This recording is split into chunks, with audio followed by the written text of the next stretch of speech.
Són ara les 8:20, en punt d'aquest dijous 14 de gener, i és el moment de saludar la docent i membre de la Unió Obrera Balear, Maria Carmona. Molt bon dia, Maria. Molt bon dia a tots i totes. Gràcies per estar amb nosaltres aquesta estona. Dimarts recollíem una notícia, un comunicat de premsa de la UOP, en la qual alertava d'una sèrie de deficiències trobades, sobretot en les retallades de les places orgàniques de professorat i semipresencialitat a les escoles d'adults. Perquè els nostres oients mos puguin seguir una mica aquest comunicat, si te sembla bé, pautam una mica tots aquests conceptes i idees que heu anat ressaltant, i així podran difondre millor la notícia. D'acord. Per començar, què significa que s'hagi retallat, que hi hagi hagut aquesta retallada fulminant de places orgàniques, Maria? Significa que aquestes places, que en principi eren unes places que dotaven d'estabilitat en els centres d'adults, passaran a ser unes places més inestables i fins i tot se passarà a tenir menys places de les que estableix la normativa. D'acord, llavors això tindrà unes conseqüències. Sí, i seran unes conseqüències greus perquè sabem que els centres d'adults responen a un objectiu molt important per a la nostra societat, que és millorar la formació de la ciutadania, més en un moment de crisi com aquest.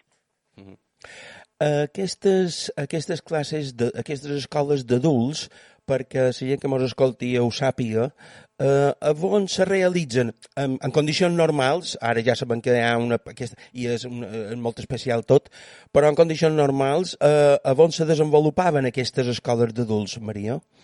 Les escoles d'adults en tenim repartides per tot el territori, sí, i se desenvolupen en els seus centres específics.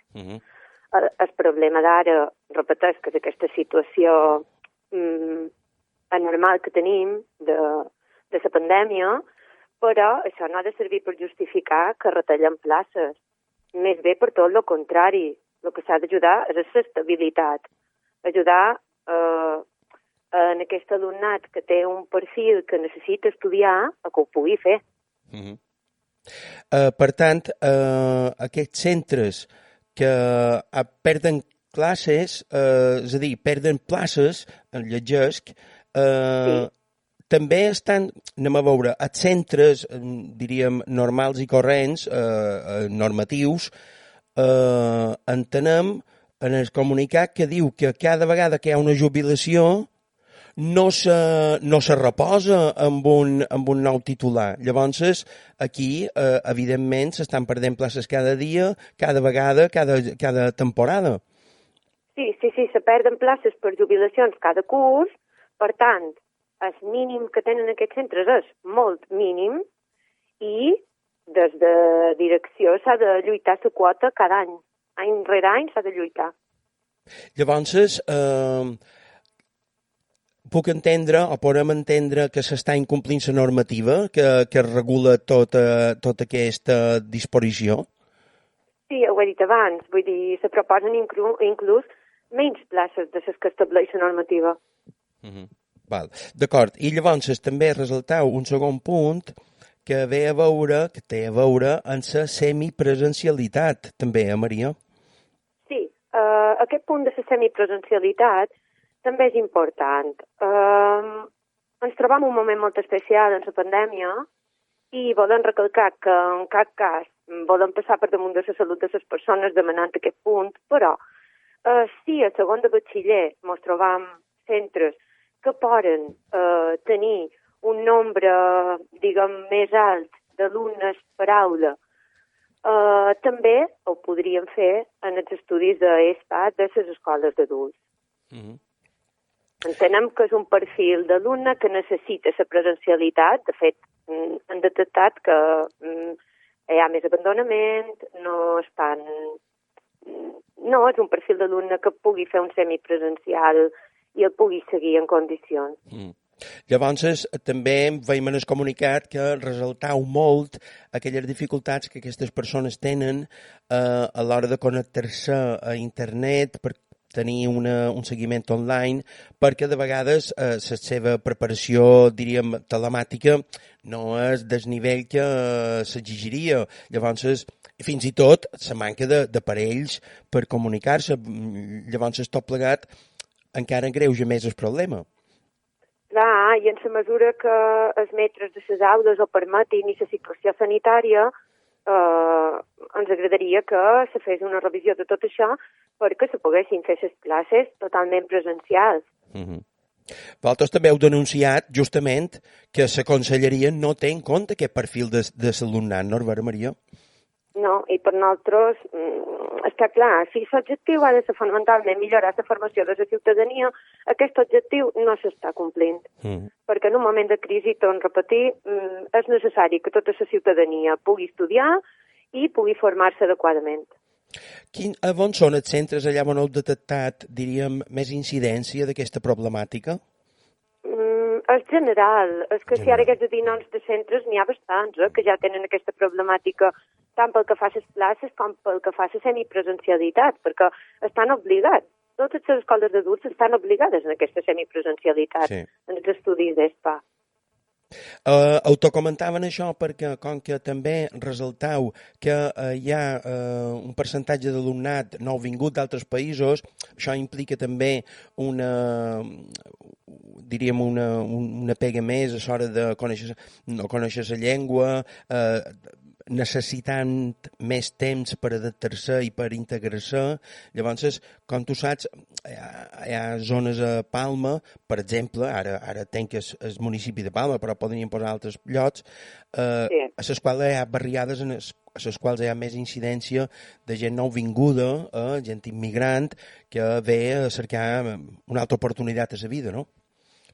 Clar, és important donar-li aquesta oportunitat, perquè aquesta gent primer ha de conèixer la llengua, s'ha d'integrar socialment, per tant, trobam que s'ha de donar l'oportunitat a tothom de poder tenir uns estudis que li permetin una bona feina en el futur i una formació adequada. Escolta, Maria, ja ho has esmentat abans, però m'agradaria que repassàssim una mica que les demandes, les exigències que presenta la UOP perquè se recuperin aquestes places orgàniques que han estat manllevades precisament, i poseu com a model justament aquesta referència que teniu de les mesures preses a tercer, quart d'ESO i segon de batxillerat.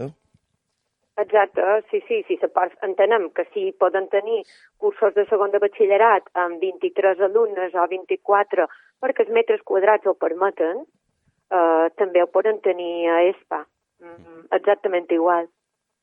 Escolta, Maria, per acabar, dues concrecions, dos temes molt concrets. Han llegit a premsa, avui mateix, per fer-me aquest repàs molt breu de premsa abans de contactar amb vosaltres, els que sou analistes i valoram les notícies,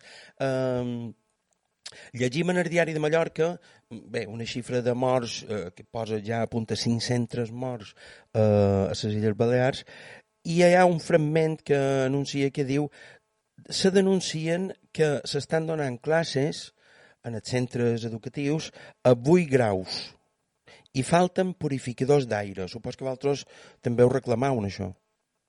Sí, nosaltres ja ho van reclamar divendres.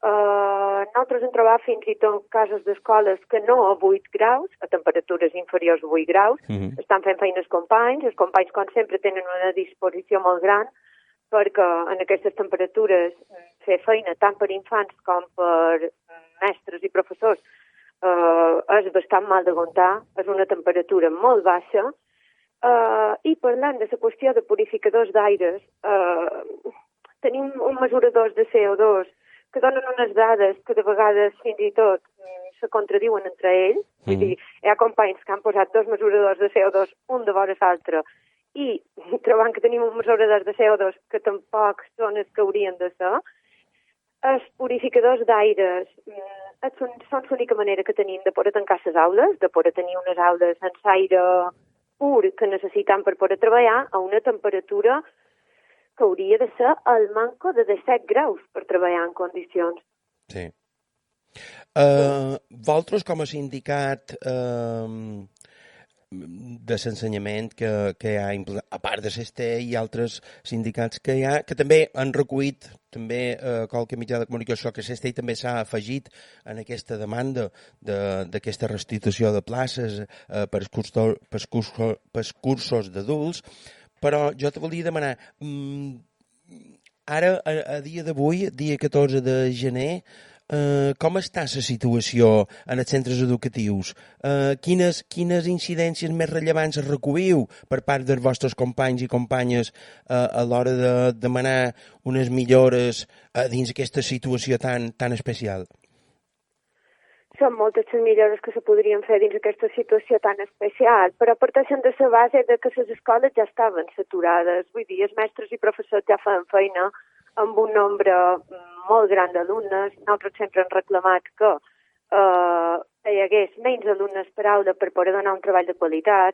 Ens trobam també que no s'està fent la feina en perfils que necessiten reforç, en perfils que necessiten una adaptació, que ara mateix tots els professionals fan feina desdoblats i de qualsevol manera, perquè és així, no tenim un reforç com haurien de tenir els alumnes d'educació especial i perfils que ho han de menester. I la veritat és que hi ha moltes demandes ara mateix, de temperatures, purificadors, el nombre d'alumnes per aula, el desdoblament. És una cosa darrere l'altra cada dia que trobam. M'imagino que vos heu trobat centres en els quals, bé, m'imagino que no se pot tenir la calefacció en marxa perquè s'ha de tenir les finestres obertes. Les calefaccions supos que són propagadors o conductors del virus i això supos que no se té en marxa, per tant els infants han de venir doblement equipats amb més flaçades i amb més abric, no ho sé. Com està la situació en els centres, aquests centres que no mos han d'enganar, hi ha centres que potser estan més acondicionats que altres, però heu tingut episodis de classes que s'han hagut de suspendre per excés de fred, per exemple? Home, jo crec que les classes no se suspenen per excés de fred perquè els docents sempre donen el 100% i el millor d'ells, i els nins també estan fent un esforç i tenim molts de centres distints que responen en el que tu has dit de la calefacció d'una manera distinta. Els que tenen calefaccions que van en radiadors sí que poden posar la calefacció en marxa perquè no és un propagador del virus, però tot d'una que puja el nivell de CO2 han d'obrir totalment les finestres de l'aula. Això fa que ens trobem aquestes temperatures, 8 graus, 9 graus, una cosa així seria la mitjana que ens en trobem nosaltres. Llavors, els que tenen calefaccions que no funcionen en radiadors, que són calefaccions centrals, que van en aquests sistemes de calefacció que estan instal·lant normalment en el sostre de l'edifici i tenen una calefacció per aula, aquestes sí que han d'estar aturades, perquè aquestes sí que són propagadores i no se poden posar en marxa. Per tant, aquí ja ens trobam el doble problema, no poden posar la calefacció i a més han de tenir les finestres obertes, vull dir... és bastant mal de fer treballar amb aquestes condicions ara mateix. Sí. Nosaltres estem ubicats, com tu saps, aquí a l'edifici de Can Alcover, estem just darrere el col·legi de Monticion, aquí a la Calatrava, i la nostra finestra de l'estudi de ràdio dona justament en el pati, diríem, posterior de l'edifici de l'escola d'aquí de jesuïtes de Monticion, no? I aquests dies que van tenir aquest episodi de tant de fred i tanta neu a la muntanya, veiem les finestres obertes amb els infants ben tapats, mos escarrofaven una mica, mos feia com una mica d'angúnia, no?, veure-los així. La veritat que també el comportament està molt correcte, nosaltres ho veiem des d'aquí, ara mateix, jo veig les finestres, però és vera que, com tu dius, tots han hagut de fer un doble esforç, no és vera? Tant els docents com l'alumnat. Sí, tornaria a recalcar això, que els al·lots ho estan fent fantàsticament. Els alumnes tenen un comportament exemplar i els companys treballant amb aquestes circumstàncies també. Vull dir, donen el millor d'ells mateixos. És molt difícil treballar així. Jo, Maria, per acabar, te volia demanar un tema que de vegades surt de tant en tant, però que no s'acaba mai de donar transparència del tot. De tant en tant van sortint dades que fan referència en els centres educatius i dels casos de Covid que s'hi han detectat. De totes maneres, no sé si estirar d'acord amb jo, que a través dels mitjans de comunicació, i sobretot, segurament, per part del comunicat de premsa de la Conselleria, no hi ha una informació massa transparent respecte dels centres allà on hi ha aquesta incidència. No, no hi ha una informació, consideram que transparent, ni de cara a la societat, ni de cara als mateixos centres. És una reivindicació que fem també nosaltres, Sí, per tant, les direccions no tenen tampoc aquella informació. M'imagino que direcció és la primera que sap que aquell infant no ha anat a classe per... No sé si s'explicita que té Covid o senzillament que està malalt, no ho sé. Normalment se diu que està malalta, per això nosaltres demanem aquesta transparència de positius, de confinats, que té cada centre, i també ho demanem a nivell general, perquè ens agradaria saber en quin nombre ens trobam i quant de casos hi ha hagut. Vull dir que és una informació que hauria de ser una informació pública, consideram. Jo l'altre dia, repassant una mica per xarxes, tant a Twitter com a Facebook, perquè no mos queda més remei que haver d'atendre aquestes xarxes perquè és una mica la prolongació de les reivindicacions, no?, de la societat i de diferents professionals. Repassava una mica i jo i llegia algunes declaracions d'alguns docents a nivell particular i apuntaven que la incidència era més alta de Covid a alguns centres era més alta que no el que donava la informació oficial de la Conselleria.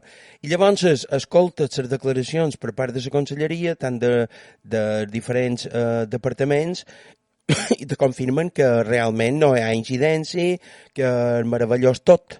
No sé, aquest contrast on anar a cercar el punt mig. No ho sé, però consideram que és impossible saber, per exemple, si alumnes o professors realment... si alumnes i professors on s'estan contagiant realment? Ho poden saber? Vull dir, nosaltres consideram que no, I consideram també que s'hauria d'haver fet el manco proves PCR a tot el professorat per saber amb quines dades ens trobam també. I proves PCR, com està la dinàmica de dur-les a terme? S'ha aturat això? S'havia de fer? Se farà? A Balears, totalment aturat. Aturat. Sí, I és incomprensible, això. Com, per exemple, Catalunya ho posaran en marxa ara. Però això de les proves PCR no hauria de ja estar en marxa fa estona, això? Sí, nosaltres també ho vàrem demanar des de principi de curs. Vull dir, és una cosa que s'hauria de fer i s'haurien d'anar fent cribratges habitualment. Sí. Entre els professorats s'haurien de fer. Està una mica aturat, i de tot això? Sí, totalment aturat. Bé, en qualsevol cas, Maria Carmona, anirem seguint com evoluciona tot. Com pots imaginar, nosaltres també estem supeditats a la informació que va sortint. Jo t'agraïm moltíssim aquest minut que ens has dedicat perquè els nostres oients puguin estar una mica més informats de com està la situació en general, no? Maria Carmona, membre de la UOP, moltes gràcies i una abraçada forta. Moltíssimes gràcies. Adéu, bon dia a tots. Adéu.